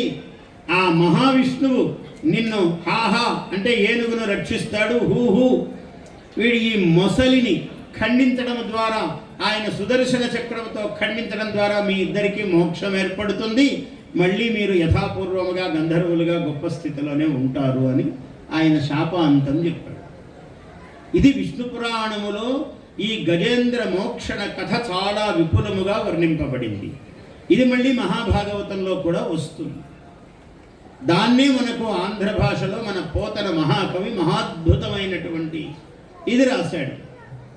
సిరికిన్ చెప్పడు శంఖచక్రయుగముంచేదోయి సంధింపడు, ఆకర్ణికాంతరధమ్మిల్లము చక్కనొత్తడు, వివాద ప్రోత్థిత శ్రీకుజోపరిచేలాంచలమైన వీడడు, గజ ప్రాణావనోత్సాహి అయి. మామూలుగా అమ్మవారికి చెప్పకుండా లక్ష్మీదేవికి ఎక్కడ బయటికి వెళ్ళడు విష్ణుమూర్తి. సిరికిన్ చెప్పడు, అట్లాంటి ఆమెకు మాట మాత్రం కూడా నేను బయటకు పోయి వస్తాను అని చెప్పలేదు. అంత తొందరగా వెళ్ళిపోతున్నాడు. ఏమయ్యా తొందర? శంఖచక్రయుగముంచేదో ఈ సంధింపడు. బయటికి వెళ్ళేవాడు కండువా వేసుకోవాలి, పంచె కట్టుకోవాలి, కండువా వేసుకోవాలి, అవసరమైంది ఏదో పుస్తకమో ఇంకొక కలమో తీసుకోవాలి, ఏం ముట్టుకోవడం లేదు. శంఖచక్రం రెండో వదిలేశాడు ఆయన. చేదోయి సంధింపడు ఏ పరివారం బునుజీరడు. ఆయన వెనుక చాలామంది ఉన్నారు, దాసదాసీ జనమంతా ఉన్నారు. మహావిష్ణువు ఆయన ఎవరిని వెంట రమ్మని పట్టించుకొని ఏమీ లేదు. ఏ పరివారంబును చీరడు అభ్రగపతిన్ మన్నింపడు. అసలు కారు పెట్టుకోమని చెప్పాలి కదా, గరుత్మంతుడు ఉండాలి కదా ఆయన ఎక్కి వెళ్ళడానికి, ఆయన్ని కూడా పట్టించుకోలేదు. అభ్రగపతిన్ మన్నింపడు ఆకర్ణికాంతరధమ్మిల్లము చక్కనొత్తడు. అన్నింటికన్నా ఎంత తొందర పని పోయేవాడన్నట్లు అనుకుంటాడు ఒకసారి. ఇట్లా కూడా అనుకోలేదట. ఇక్కడంతా వెంట్రుకలు ఇలా జారాయట ఆయనకి. ఏం చేస్తున్నాడు అలా జారడానికి? ఆయన అమ్మవారితో పాచికలు ఆడుతున్నాడు వైకుంఠంలో. అలా వైకుంఠపురంబులో సినిమా పేరు కూడా వచ్చింది. అందరూ అలా వైకుంఠపురం, అలా వైకుంఠపురం, లాదు దీర్ఘం లేదు, అలా వైకుంఠపురం. అది అలా వైకుంఠపురము, ఇలా వైకుంఠపురము కాదు. అలా వైకుంఠపురంబులో నగరిలో ఆ మూల సౌధంబుదాపల మందార వనాంతరాంత సరఃప్రాంతేందుకాంతోపలోత్పల పర్యంకరమా వినోదియగు ఆపన్న ప్రసన్నుండు.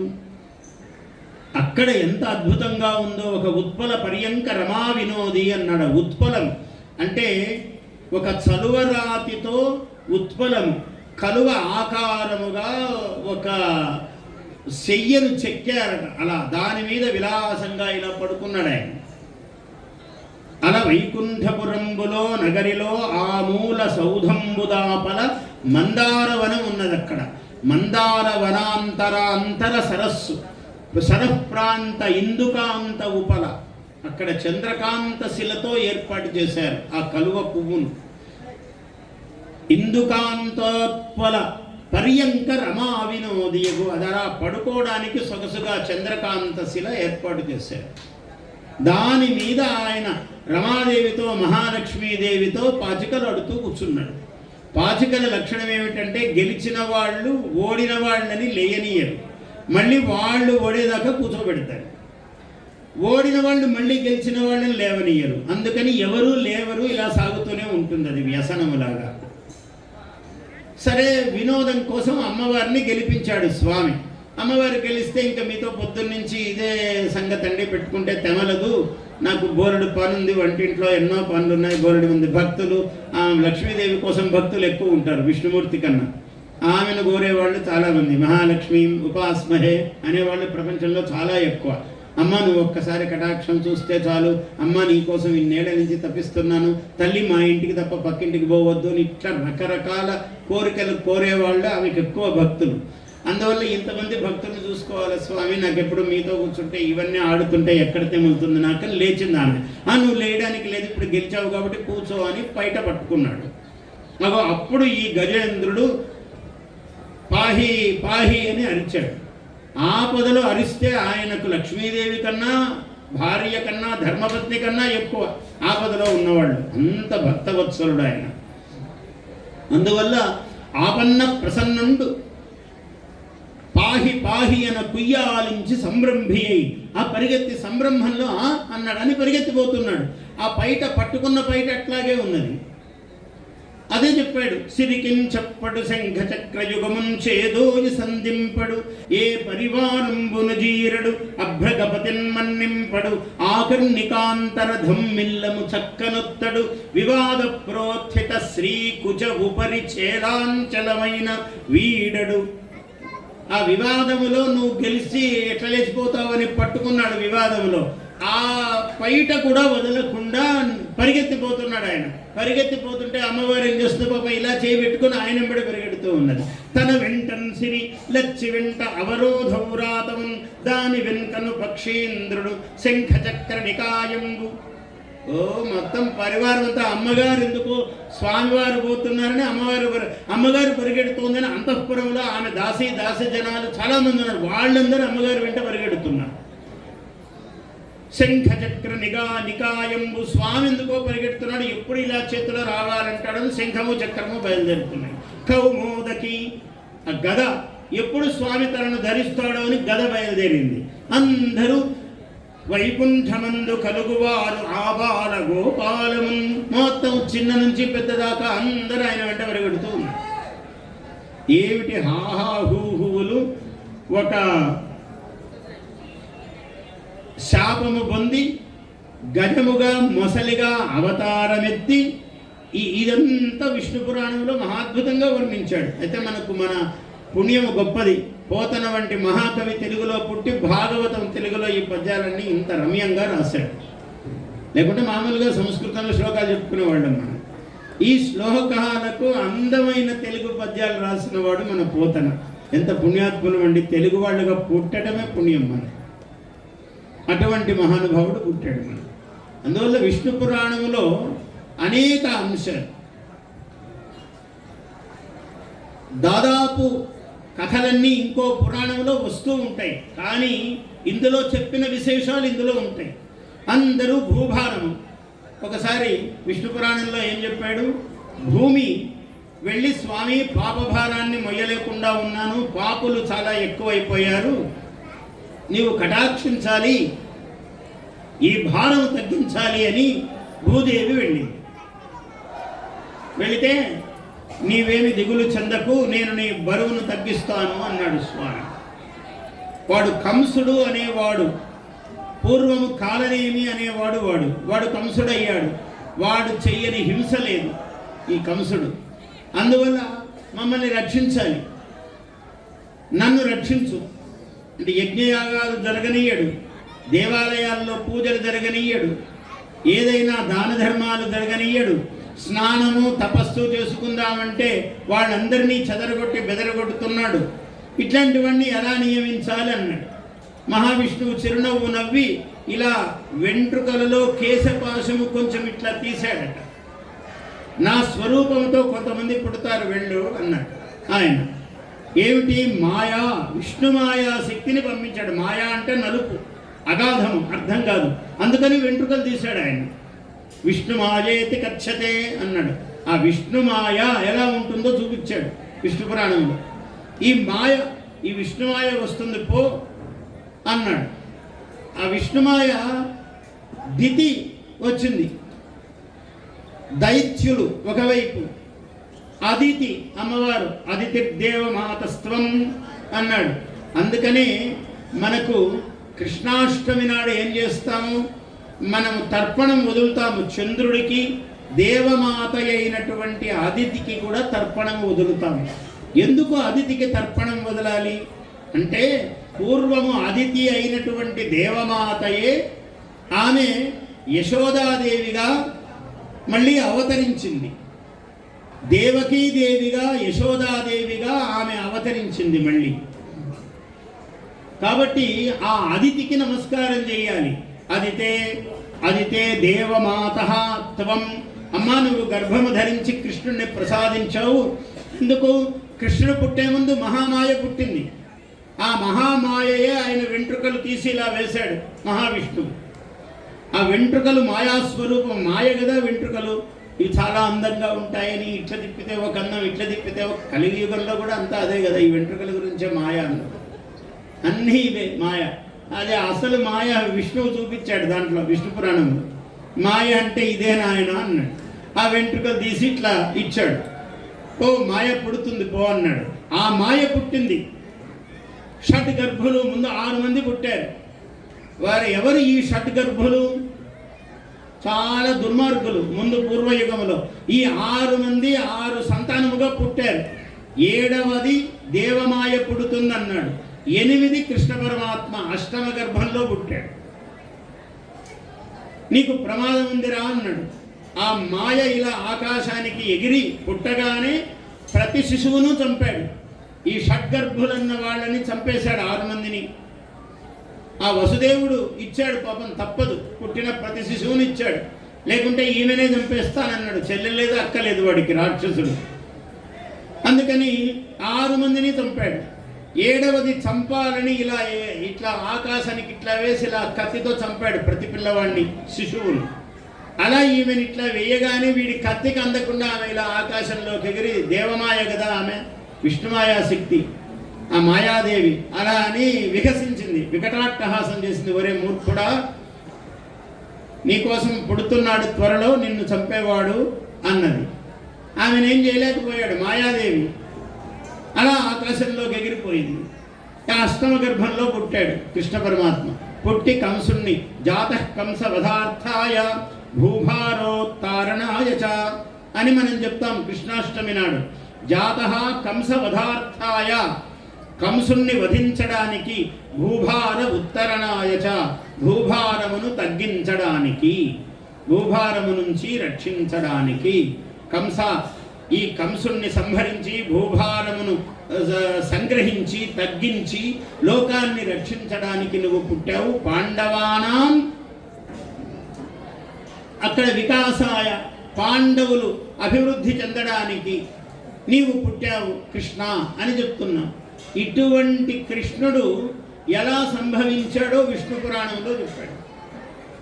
మూల కథ విష్ణు పురాణమే అన్నింటికి. ఇట్లా ఆ దేవమాత ఎలా మాయాస్వరూపిణిగా ఎలా సృష్టింపబడింది మాయ, ఆ తర్వాత అష్టమ గర్భంలో ఎలా పుట్టాడు, ముందు 6 మంది షడ్గర్భులు ఎలా అయ్యారు, ఇదంతా కూడా విష్ణు పురాణంలో మహాద్భుతంగా చెప్పబడింది. దీనివల్ల ఏమిటి? మహాత్ముల జననము వినటము వలన, దుర్మార్గుల వినాశము వినడము వలన మన జీవితాలలో ఏ ఏ పాపములైతే ఉన్నాయో అవి నశిస్తాయి. అవన్నీ దుర్మార్గులే స్వరూపాలు, పాపాత్ముల స్వరూపాలే పాపాలు. కంసుడు, కాలనేమి ఇలాంటి వాళ్ళందరినీ సంహరించాడు కృష్ణుడు. అంటే మనలో ఆయా దోషాలు ఏమున్నాయో, కంసుడు కంసుడుగానే ఉన్నాడా మనలో? ఏదో ఒకటి చూస్తే ఓర్చలేము, ఎంత బంధువైనా వాడిని ఓర్చలేము, ఎంత దగ్గర వాడైనా మనకు ఓర్పు ఉండదు. ఏమంటే మా అన్నేనండి కానీ అని అంటాడు. అన్న లేదు, తమ్ముడు లేదు, వాడికి ఉంటారు అట్లా జన్మ ఎత్తి. కాబట్టి వాడికి ద్వేషం పొంగుతూ ఉంటుంది. అలాంటి ద్వేష భావనలు ఏవైతే ఉన్నాయో అవి నశిస్తాయి. ఈ పురాణ కథలు వినటం వల్ల అవి నశిస్తాయి. అట్లాగే కృష్ణుడు పుట్టటం చాలా మహాద్భుతం. కృష్ణుడు జన్మించాడు అనగానే అందరూ కూడా పాలతో పెరుగులతో వసంతాలు చల్లుకున్నారట. ఏదో మనం రంగులు కలుపుకున్నట్టు కాదు, పాలు పెరుగులు చల్లుకున్నారంట. అంతా గొల్ల ఇళ్ళు కదా, అంతా గోపాలక గృహాలు. ఆనందముతో వాళ్ళ దగ్గర ఏమున్నాయి? పెద్ద వస్తువులు అంటే పాలు, పెరుగు, మీగడ ఇవే ఉన్నాయి అన్నీ.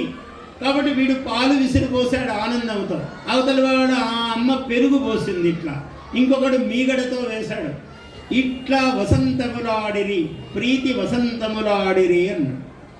అందువల్ల ఇట్లా ప్రీతితో వసంతములాడుకున్నారు. కృష్ణ పరమాత్మ అంతటి వాడు జన్మించాడు. ఇంకా భూభారంలో ఇక్కడ పాపాలు ఉండవు, ద్రోహం చేసేవాడు ఉండడు, నష్టం చేసేవాడు ఉండడు, కష్టం కలిగించేవాడు ఉండడు. అది కృష్ణ పరమాత్మ అన్నారంటే కృష్ణుని యొక్క పూర్ణ అవతారము, మహావిష్ణువు యొక్క పూర్ణమైన అవతారము కృష్ణుడు. అన్ని అంశావతారాలు, ఏతేచ అంశకళా సర్వే కృష్ణస్తు భగవాన్ స్వయం అన్నారు. ఇవన్నీ తక్కినవన్నీ అంశకళలయ్యా, కానీ కృష్ణుడు మాత్రము పూర్ణ అవతారము అన్నారు. అటువంటి కృష్ణ జన్మ, ఆయన మహామాయ ఎలా ఉద్భవించింది, దాని నుంచి లోకం ఎలా రక్షింపబడింది, ఇదంతా కూడా విష్ణు పురాణంలో చెప్పారు. ఇంకా అనేక విషయాలు విష్ణు పురాణంలో మనం ఏదో కొన్ని చెప్పుకుంటేనే ఇన్ని, మొత్తము మనం చెప్పుకోవటం సాధ్యం ఎట్లాగా కాదు. తపస్సు చేసి విష్ణుమూర్తి వచ్చాడు, వచ్చి వాడికి మళ్ళీ ఏ వయస్సు కావాలో ఆ వయస్సు ఇచ్చాడు. ఆ మొత్తం సామ్రాజ్యానికి కొన్ని వేల సంవత్సరాల పాటు ఆధిపత్యం ఇచ్చాడు వాడికి, ఆ ధ్రువుడు అనేవాడికి. వాడు ఆ సామ్రాజ్యాన్ని పరిపాలించాడు. పరిపాలించి అప్పుడు వైరాగ్యంతో నాకు అక్కర్లేదని వెళ్ళాడు. ఆయన ధ్రువుడు, ధ్రువ మండలం అంటాం, ఒక పెద్ద చుక్కగా శాశ్వతంగా నిలిచిపోయాడు. ఎంత కాలము గడిచినా ధ్రువుడు ఉంటాడు. ఆ ధ్రువుడు అంత ధ్రువము అంటే నిశ్చయము అని అర్థం. అటువంటి ధ్రువ తారాస్థానమును పొందిన మహానుభావుడయ్యాడు ధ్రువుడు. అతనికి సంతానం, అతనికి కొడుకులు, అతని కొడుకులకు కొడుకులు. ఇందులో ప్రాచీన బర్హి అని ఒక ఆయన పుట్టాడు, మనవడు. ఈ ప్రాచీన బర్హి అంటే నిత్యము యజ్ఞాలు చేస్తుంటాడు ఆయన. బర్హి అంటే దర్భ అని అర్థం. తూర్పు వైపు ఎప్పుడు దర్భ కొసలు పెట్టు యజ్ఞ వేదిక ముందు. అలా ఆయన పేరే ప్రాచీన బర్హి అని వచ్చింది. అటువంటి ఈ వంశములో ఒక్కొక్కరు ఎటువంటి వాళ్ళు పుట్టారు అంటే ఆయన పేరే ప్రాచీన బర్హి, నిరంతరము యజ్ఞశీలి ఆయన. ఈ వంశములో భగీరథుడు పుట్టాడు.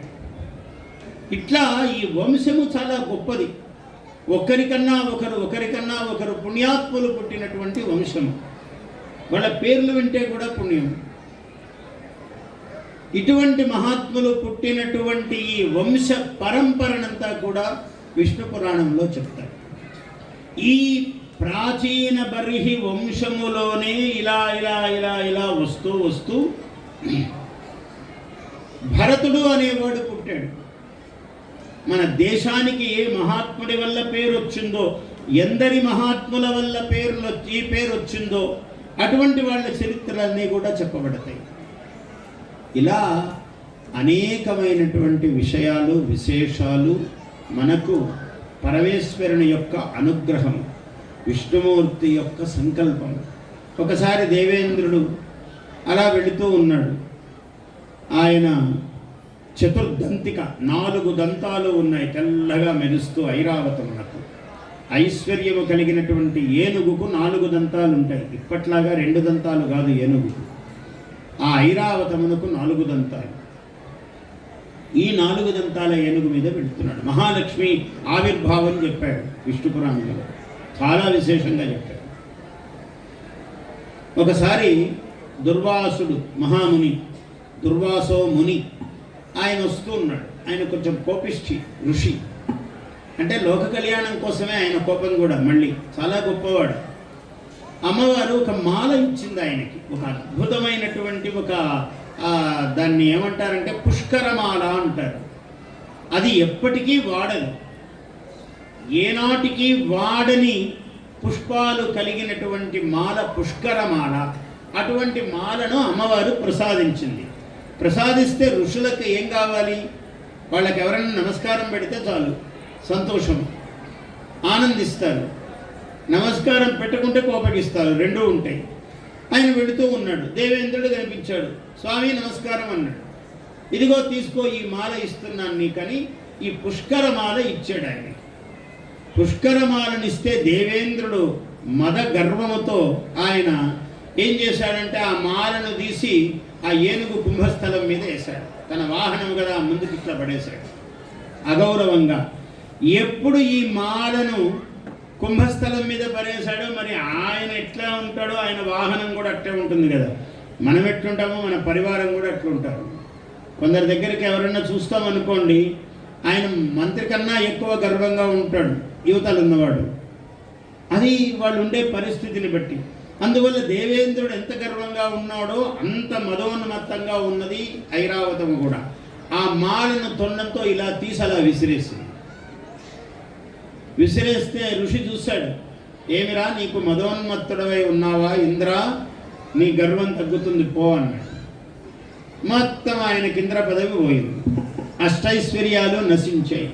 ఇంద్ర పదవి పోయేటప్పటికీ ఎవడో పనికిరాని వాడు ఒకడు 100 యజ్ఞాలు చేశాడని వాడక్కడ ఇంద్రుడై వచ్చి కూర్చున్నాడు. కూర్చుంటే ఇంద్రుడు ఎక్కడుండాలి? పాపం పెద్ద పదవిలో ఉన్నవాడు, 3 లోకాలకు ఆధిపత్యం గలవాడు. అవమానము ఎక్కడైనా తగ్గి ఉంటే ఏమిటి అని దేవగురువును బృహస్పతిని అడిగాడు. స్వామి ఏమిటి నా పరిస్థితి అన్నాడు. నీవు మానస సరోవరములో తామర తూడులో ఉండిపో కొంతకాలము, ఈ పాపము నశిస్తుంది నీకు అని చెప్పాడు గురువు. ఆ తామర పువ్వు అంటే పద్మము, ఆ పద్మ నాళము తామర తూడు అంటారు, సన్నగా ఉంటుంది. ఆ తూడులో కొన్ని యుగాల పాటు ఉన్నాడు పాపం ఇంద్రుడు. ఎక్కడ బయటపడ్డా అవమానం కదా, అందుకని రహస్య స్థావరం ఉండాలి.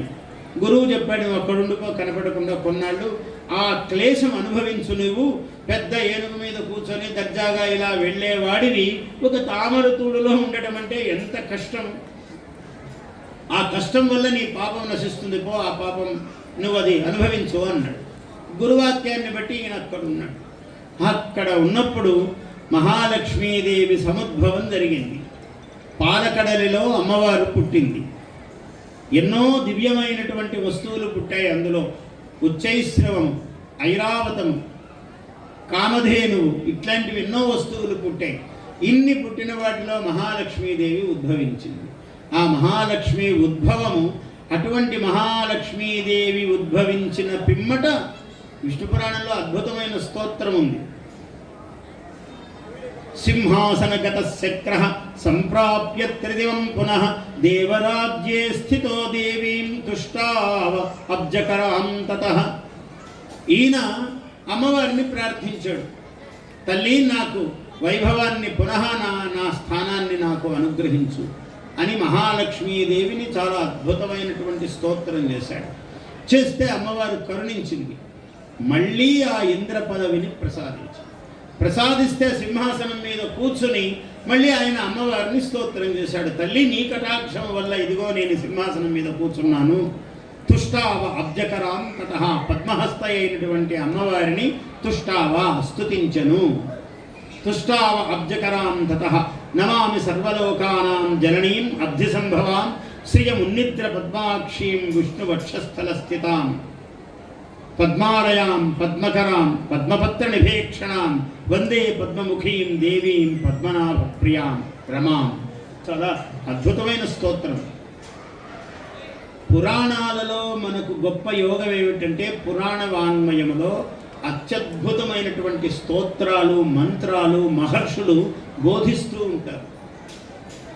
ఈ పురాణమంతా ఎలా సాగుతుంది అంటే వజ్ర నాభుడు అనేవాడు ఒకడు ఉన్నాడు, వజ్ర అనే పేరుతో. ఆయన మార్కండేయ ఒక రాజు. అతడు మార్కండేయ మహర్షిని ఆయన చిరంజీవి ఎప్పటికీ ఉంటాడు. మార్కండేయ మహర్షి మార్కండేయశ్చ అథాష్టమ అన్నాడు. 7 మంది చిరంజీవులు ఉన్నారు లోకంలో. అశ్వత్థామ, బలి, వ్యాస, హనుమాంశ్చ, విభీషణ, కృప, పరశురామశ్చ, సప్తైతే స్థిరజీవిన. ఈ 7 మంది చిరంజీవులు అని చెప్పుతూ స్థిరజీవిన మార్కండేయశ్చ తథా అష్టమ అన్నాడు. 8వ వాడు మార్కండేయ మహర్షి అన్నాడు. ఈ మార్కండేయ మహర్షి ఈ విశేషాలన్నీ చెప్తూ ఉన్నాడు ఈ వజ్రనాభుడికి. ఆ విశేషాలు చెప్పడమే చాలా దూరం విష్ణు పురాణం అంతా నడుస్తూ ఉంటుంది. ఆ చెప్పినప్పుడు ఈ విశేషాలన్నీ చెబుతున్నాడు. ఇంద్రుడు పదవిని ఎలా కోల్పోయాడు, మళ్ళీ మహాలక్ష్మీదేవి ఎలా ఉద్భవించింది, ఆ మహాలక్ష్మీదేవి కటాక్షముతో ఆయన మళ్ళీ ఇంద్రవైభవాన్ని ఎలా పొందాడు, ఇటువంటి విశేషాలన్నీ కూడా మార్కండేయ మహర్షి చెప్తూ ఉన్నారు. ఇట్లా విష్ణు పురాణములో మహాలక్ష్మి సముద్భవము, మహాలక్ష్మీదేవి యొక్క అనుగ్రహము చేత ఇంద్రుడు సింహాసనము మీద మళ్ళీ కూర్చోవటము, త్రైలోక్యము యొక్క ఆధిపత్యమును పొందడము, ఇటువంటి స్తోత్రాలు మంత్రాలు ఉపదేశించి ఋషులు పురాణము యొక్క వైభవాన్ని పెంచారు. ఏ పురాణము చూసినా అందులో అనేకమైనటువంటి స్తోత్రాలు, కవచములు, పారాయణములు, హృదయ మంత్రములు, లక్ష్మీ హృదయం అంటాడు, లక్ష్మీ కవచం అంటాడు, ఇటువంటి సరస్వతీ కవచం, అట్లే దుర్గా కవచం, ఇవన్నీ కూడా పురాణాల నుంచే వచ్చాయి. ఇవి సాధారణంగా ఎక్కడా దొరకవు, పురాణ వాంగ్మయంలో దొరుకుతాయి మనకు. ఇవి ఎంత ప్రభావం ఉంటాయంటే 40 రోజులు దీన్ని విన్నారంటే ఇంకా వాడికి అమేయమైనటువంటి సంపదలు వచ్చి పడతాయి. ఇంకా వాడికి తిరిగి ఉండదు. అయ్యా నాకు ఉద్యోగం లేదు, వాడికి బ్రహ్మాండమైన ఉద్యోగం వస్తుంది. చిత్తశుద్ధితో విశ్వాసముతో చెయ్యాలి, ఇవన్నీ భక్తిగా చెయ్యాలి. భక్తి ప్రపత్తులతో అది ప్రతి దానిలో స్తోత్రంలో చెప్తాడు. ఎవడైతే భక్తి శ్రద్ధలతో చేస్తాడో అని చెప్తాడు. ఈ భక్తి శ్రద్ధలతో వీటిని పాటిస్తే అసాధారణమైన అనూహ్యమైన ఫలాలు వస్తాయి. వీటన్నిటికీ పురాణ వాంగ్మయములే ఆధారం. అట్లా ఇప్పుడు మహాలక్ష్మి స్తోత్రాలు 2-3 చోట్ల చెప్తాడు, ఒక చోట కాదు. విష్ణు పురాణంలో నమస్తేస్తు మహామాయే డోలాసుర భయంకరి అని ఒకటి ఉంటుంది. ఇది ప్రసిద్ధం, అందరికీ తెలుసు. కానీ ఇందాక నేను చెప్పిన స్తోత్రము విష్ణు పురాణంలో ఉన్నది చాలా అరుదు, చాలామందికి సులభంగా తెలియదు. సింహాసనగత శక్ర సంప్రాప్య త్రిదివం పునః. ఋషి చెప్పేటప్పుడు ఎంత గొప్పగా చెప్తాడంటే సింహాసనగత శక్ర అన్నాడు. అంటే సింహాసనం పోగొట్టుకున్నటువంటి అనే మాట అనడు. సింహాసనగత, మళ్ళీ సింహాసనం మీద కూర్చున్నటువంటి ఇంద్రుడు అంటే వచ్చేసింది అప్పుడే పదవి. వచ్చాక ఆమెను స్తోత్రం చేస్తూ ఉన్నాడు. అంటే పదవి ఉన్నది అనే మాటతోనే మొదలు పెడతాడు. సింహాసనగత శక్ర సంప్రాప్య త్రిదివం పునః. ఎందుకు వస్తుందయ్యా అన్నాడు. మైత్రేయ మహర్షి చెప్తూ ఉంటాడు. మైత్రేయ ఉవాచ, మైత్రేయుడు అనే మహర్షి చెప్తాడు ఈ స్తోత్రం. ఏం చెబుతాడు? అలక్ష్మీ కలహాధార నతే శ్వాస్తే కదాచన. ఎవరైతే ఈ శ్రీ స్తుతిని చేస్తారో అలక్ష్మీ కలహాధార, కలహాధార అయినటువంటి అలక్ష్మీదేవి అక్కడ ఉండదు. అంటే కలహము, పోట్లాటకు ఆధారము అలక్ష్మి. డబ్బు లేకపోవడమే పోట్లాటకు కారణం, కలహానికి ఆధారం. అటువంటి కలహం అక్కడ ఉండదు, ఎందుకంటే కలహానికి అవకాశమే లేదు. సాక్షాత్తు లక్ష్మీదేవి అనుగ్రహిస్తే కలహం మాట ఏముంది? ఇంకా సర్వ వైభవము ఉన్నది అక్కడ. అందుకని లక్ష్మీదేవి యొక్క వైభవాన్ని అభివర్ణనం చేసినప్పుడు కలహ ప్రసక్తే లేదు. అలక్ష్మీ కలహాధార న తేషు ఆస్తే కదాచన, ఎప్పటికీ ఉండదు. అక్కడ ఎవరైతే ఈ స్తోత్రం చేస్తారో, ఆయన అడిగాడు ఇంద్రుడు, అమ్మా నాకొక కోరిక ఉంది, కోరమంటావా అన్నాడు. లక్ష్మీదేవి ప్రత్యక్షమైతే ఏమిటి కోరుకోవయ్యా అన్నది ఇంద్రుని. కోరుకోమంటే ఏం కోరాడు? ఆయన దేవేంద్రుడు కదా, ఆయనకు సింహాసనం ఇచ్చేసింది, ఆయనకేం కావాలి? అయినా నా కోరికలు ఉన్నాయి అన్నాడు. చూడండి ఎంత గొప్ప విషయం. ఏం కావాలి నీకు? ఎవరైతే ఈ స్తోత్రమును చదువుతారో వాళ్ళందరి ఇంట నువ్వు నిశ్చలంగా కదలకుండా ఉండు తల్లి, ఇది నా ఏషమేస్తు వరహ అన్నాడు. ఇది నేను కోరేటువంటి ఒక వరం కోరుతున్నాను, ఇది ప్రసాదించు తల్లి అన్నాడు.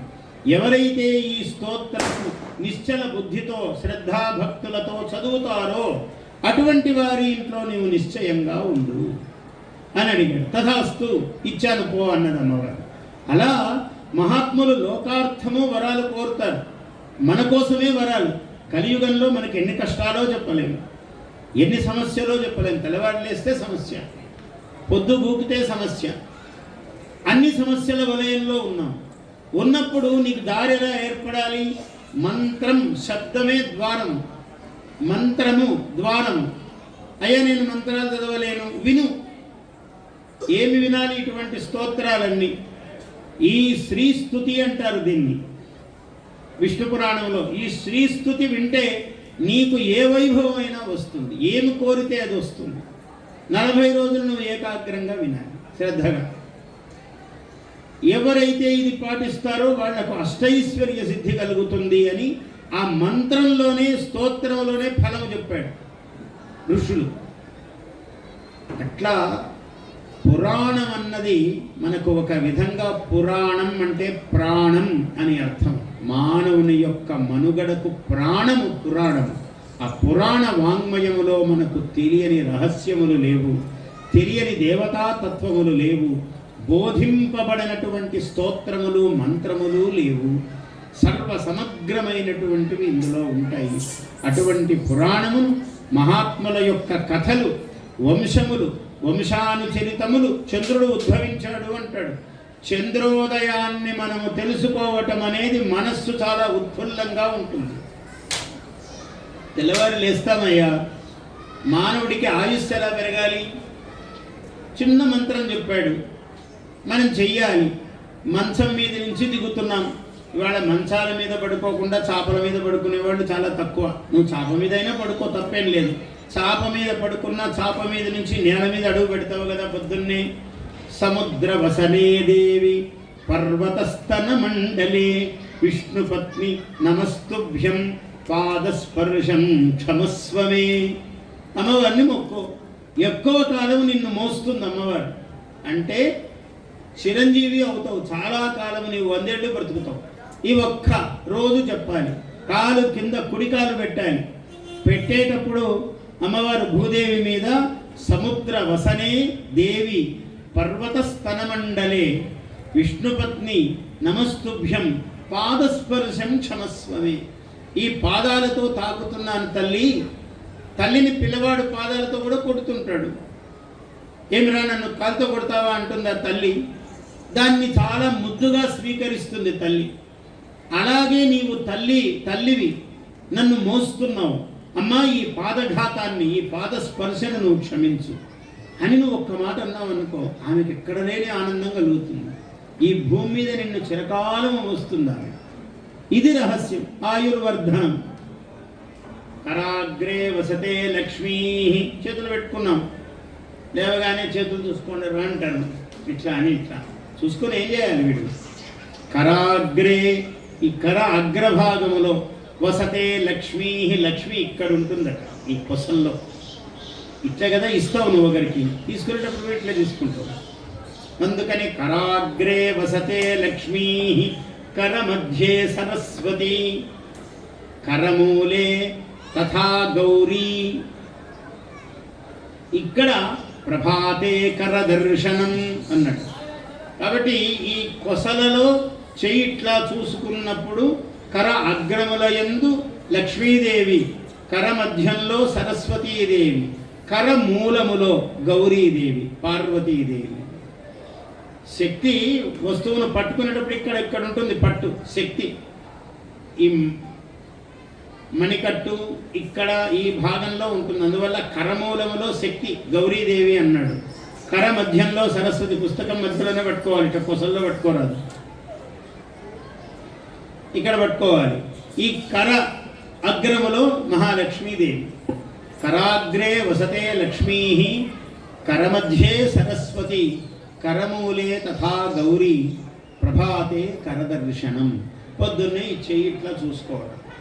దీనివల్ల ఇటువంటి చిన్న చిన్న మార్గాలు, పురాణ శ్రవణంలో మనకు కలిగేటువంటి లాభాలు, వీటిని మనము నిత్య జీవితంలో పాటించటము, ఇటువంటి విశేషాల వల్ల మనము పరమేశ్వరుని యొక్క, మహావిష్ణువు యొక్క, బ్రహ్మదేవుని యొక్క అనుగ్రహాన్ని మనము సంపూర్ణముగా పొందగలుగుతాము.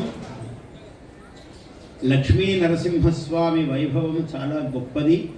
యాదగిరి గుట్టతో నాకు చాలా సంబంధము, ప్రత్యేకించి. కారణం ఏమిటంటే యాదగిరి లక్ష్మీ నరసింహస్వామి నాకు చాలా ఇష్టదైవం. నేను ఒక శతకము రాశాను. చాలా అద్భుతమైన పద్యాలు ఉన్నాయి అందులో. ఊరికే ఒక పద్యం చెప్తాను.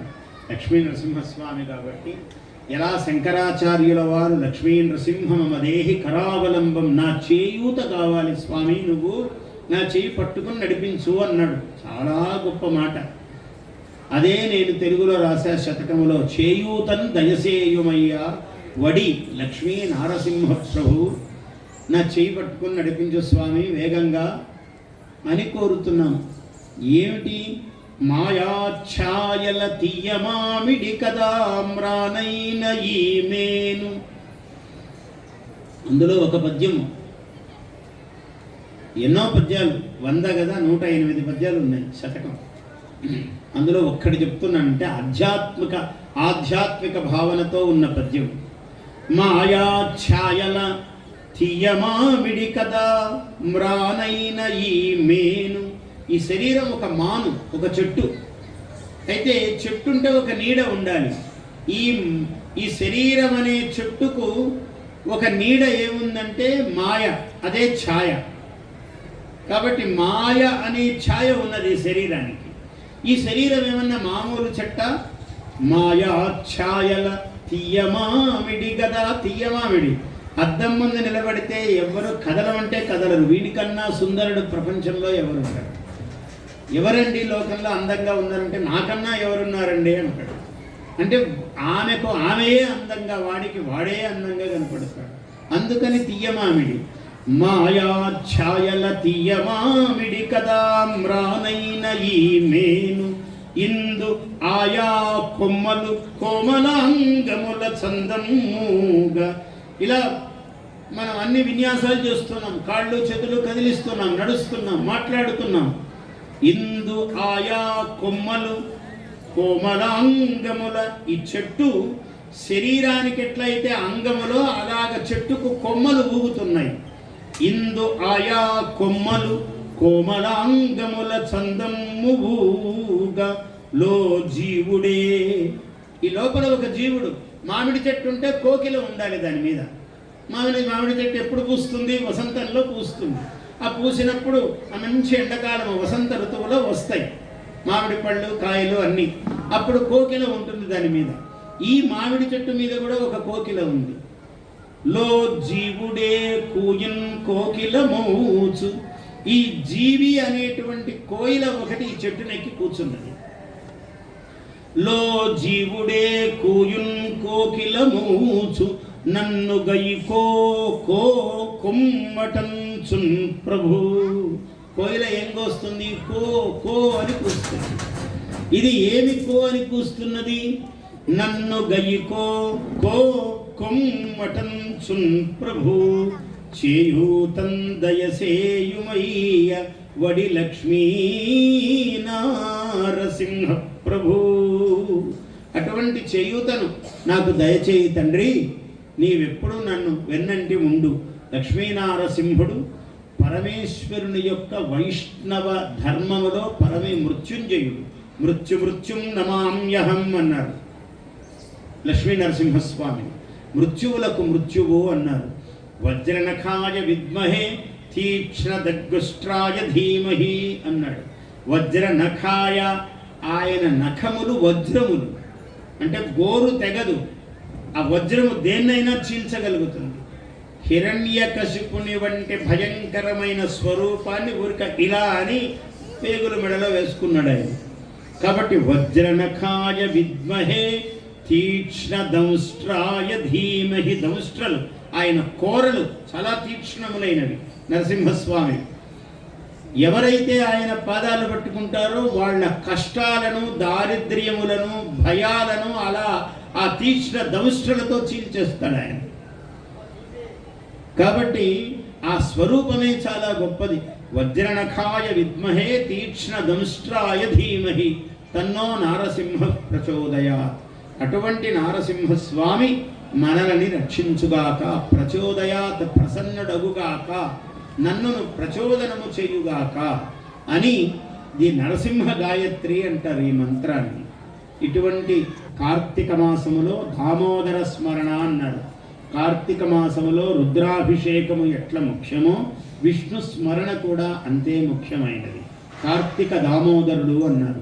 అలా ఈ రెండూ కూడా మధ్య మధ్యలో మనం శివుణ్ణి గురించి చెప్పుకున్నాం, ప్రధానంగా విష్ణువుని గురించి చెప్పుకున్నాం, విష్ణు పురాణం కాబట్టి. ఇలా మళ్ళీ రేపు మన కార్యక్రమాన్ని దిగ్విజయంగా జరుపుకుందాము. స్వస్తి ప్రజాభ్యః పరిపాలయంతాం న్యాయేన మార్గేణ మహీం మహీషాః గోబ్రాహ్మణేభ్యః శుభమస్తు నిత్యం. లోకాః సమస్తాః సుఖినో భవంతు. Please subscribe to our YouTube channel. Like and share this video.